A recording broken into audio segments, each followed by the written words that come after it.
Hello friends, நீங்கள் கேட்டுக்கொண்டிருப்பது தேனருவி தமிழ் நாவல்ஸின் சாபமாய் வந்த என் உயிரே.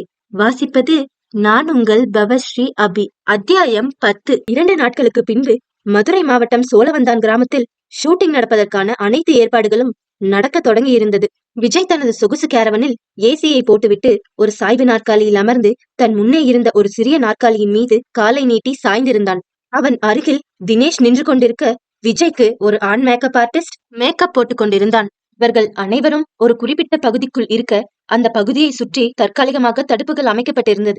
அந்த ஊர் பொதுமக்கள், அக்கம் பக்கம் ஊரில் இருப்பவர்கள் என அனைவரும் விஜய் தங்களது ஊருக்கு வந்திருப்பதை பற்றி தெரிந்து கொண்டு அவனை காண திரளாக வந்து குவிந்திருந்தார்கள். அந்த ஊர் தலைவரின் மகள் அபிநயா வேறு அந்த படத்தில் நாயகியாக அறிமுகமாகிறாள் என்பதால் அவள் நடிக்கும் அழகை காண அங்கே பலர் கூடியிருந்தார்கள். தங்களது வாய்க்கால் வரப்புகளில் வேலையாட்கள் வேலை செய்து கொண்டிருக்க, அவர்களிடம் ஊர்நாயம் பேசிக் கொண்டிருந்தாள் அமுதா. அங்கு வேலை செய்து கொண்டிருந்த ஒரு கிழவி, அடியே அமுதா, உன் மாம வெற்றிய கல்யாணம் பண்ணிக்கிட்டு ராணி கணக்கா புல்லட்ல அவங்க கூட ஊரெல்லாம் சுத்தி வருவேன்னு பார்த்தா, நீ என்ன மறுபடியும் பையன் மாட்டிக்கிட்டு பள்ளிக்கூடம் போக போறியாமா?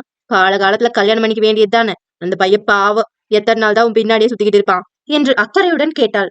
நான் ஒன்னும் பள்ளிக்கூடம் போகல பாட்டி, காலேஜ் போக போறேன். நான் தான் ஏற்கனவே ஒரு டிகிரி முடிச்சிட்டனே. எனக்கு நிறைய படிச்சு கலெக்டர் மாதிரி பெரிய ஆபீசர் ஆகணும்னு ஆசை. நீ வேணா பாரு, நான் புல்லட்ல இல்ல, பெரிய பெரிய கார்ல இந்த ஊரையே சுத்தி வருவேன். அப்ப இந்த ஊரே வாய் மேல வரல் வச்சு என்ன அசந்து போய் பாக்கும். அப்போ நீ உன் புட்டி கண்ணாடிய போட்டு வந்து என்ன பாரு என்று சொல்லிவிட்டு சிரித்தாள் அமுதா. போது அமுதாவை தேடிக்கொண்டு அங்கே வந்த கலைச்செல்வி, ஏ அமுதா, ஊர்ல இருக்கவங்க எல்லாம் ஷூட்டிங் பார்க்க போயிருக்காங்கடி. நானும் காலையிலேயே நேரமா எந்திரிச்சு கிளம்பி உன் கூட அங்க போலாம்னு உன்னை ரொம்ப நேரமா தேடிக்கிட்டு இருக்கேன். இந்த மொட்டை வெயில எல்லா பக்கமும் நான் உன்னை தேடி வந்து பார்த்தா, நீ இந்த கிளவி கூட இங்க நின்னு மொக்க போட்டுக்கிட்டு இருக்க. பாடி, நம்மளும் ஷூட்டிங் பார்க்க போலாம் என்று அமுதாவின் கையை பிடித்து இழுத்தாள். அவள் சொல்வதை கேட்டு குழம்பிய அமுதா, நம்ம ஊர்ல எங்கடி ஷூட்டிங் நடக்குது, லூசு மாதிரி வளரிக்கிட்டு இருக்கா என்று கேட்க, அட கூறு கெட்டவளே, நம்ம ஊர் பிரசிடென்ட் தோட்டத்துலதான் ஷூட்டிங் நடக்குது.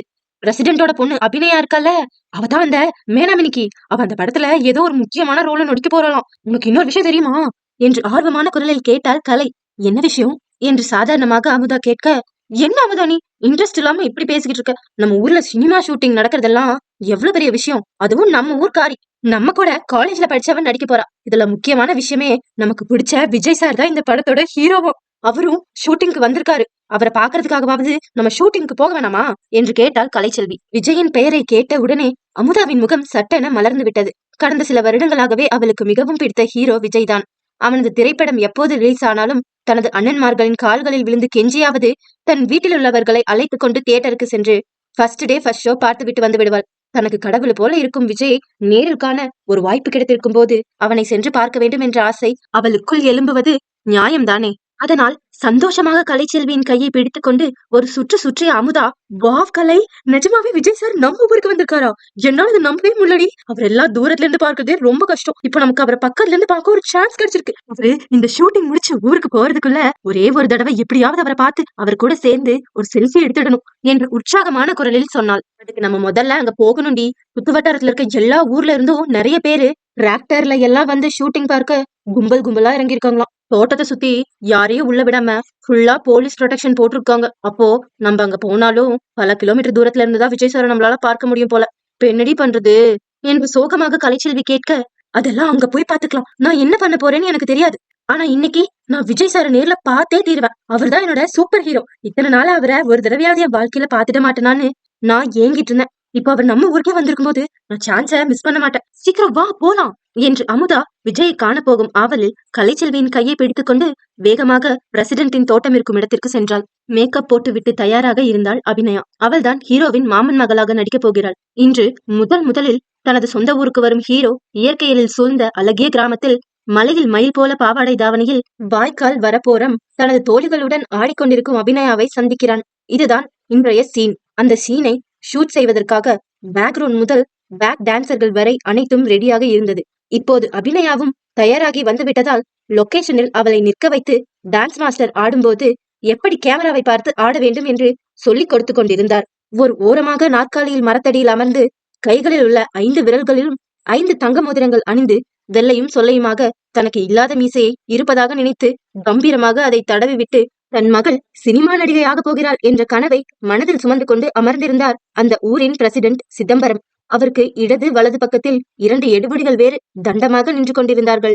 இன்னும் ஒரு சீன் கூட அபிநயா முழுவதாக நடித்திருக்காத நிலையில் தன் மகள் இந்த படத்தில் செகண்ட் ஹீரோயினாக நடிக்க இருந்தாலும் இந்த படத்தின் மூலமாக அவளது கதாபாத்திரம் மக்களிடையே நன்மதிப்பை பெற்றுவிட்டால் அடுத்தடுத்து அவளுக்கு ஏராளமான பட வாய்ப்புகள் கிடைக்கும். அதை வைத்து தன் மகளை பெரிய நடிகையாக்கி அவளோடு அனைத்தையும் பேக் செய்து கொண்டு சென்னை சென்று பிற்காலத்தில் அவளை தனது அரசியல் வாழ்க்கைக்குள் கொண்டு வந்து அவளை வைத்து தானும் ஒரு பெரிய அரசியல்வாதியாகி முடிந்தால் நாளை தமிழ்நாட்டின் சிஎம் ஆகி விடலாம் என்ற அளவிற்கு ஏராளமான எதிர்கால திட்டங்களை வைத்திருந்தார் சிதம்பரம். ஆனால் அவரது திட்டங்கள் எல்லாம் திறம்பட நடக்குமா, இல்லை காணல் நீராய் காணாமல் போய்விடுமா என்று போக போக பார்ப்போம்.